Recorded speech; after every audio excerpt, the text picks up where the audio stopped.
quick update. I know I haven't posted videos for the majority of last week. I actually went on a trip for all of last week, and I tried to do 2 videos a day that week, but it got so overwhelming that I had to take both Thursday off because I was exhausted, and Friday off because I went to see Black Panther. Great movie, by the way. But with all that aside, welcome back to my series called Computer Components Explained.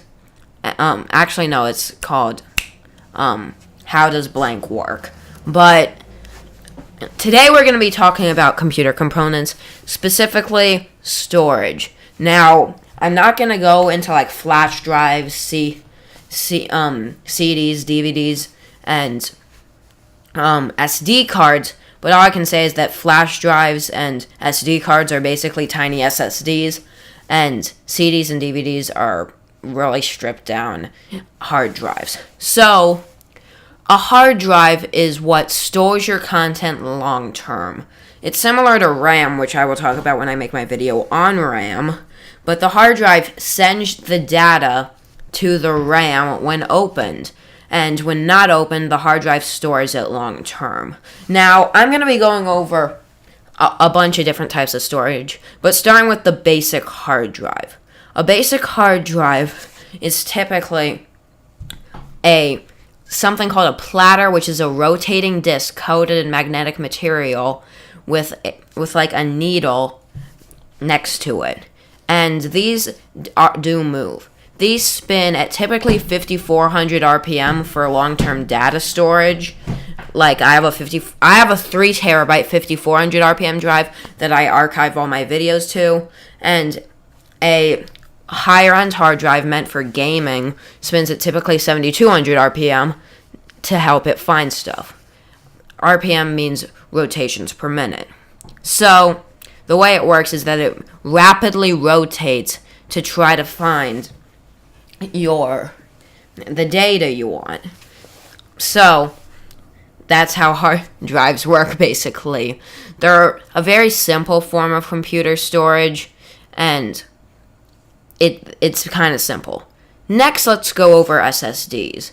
Now, when you're talking about storage, you're usually either talking about a hard drive called a hard disk drive, abbreviated to HDD, or an SSD, which is a solid state drive. A 1 terabyte hard drive goes for about $50 right now. A 1 terabyte SSD is much more expensive, going for around $250. While what makes SSDs warrant that price? Well, on SSDs there's no moving parts. It's all flash memory. So it's much faster. Hard drives, the higher end hard drives, go at around 100 megabytes per second, whereas SSDs average around 500. And the most common thing to do with your SSD is to put your OS on it. Now, that your OS will boot up in seconds compared to putting it on a 7,200 RPM hard drive, which usually takes roughly a minute, but they're much, much more expensive. Me personally, I have a 500 gigabyte Samsung 850 EVO. I bought a 500 gigabyte one because of all those programs that required to be on the C drive.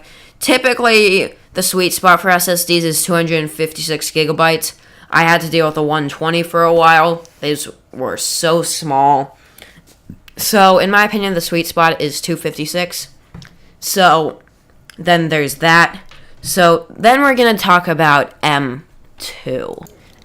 M.2, or sometimes NVMe SSDs, are kind of a weird form, is that you have to screw them onto your motherboard. Now, typically, your motherboards will only have one M.2 slot. Some will have 2.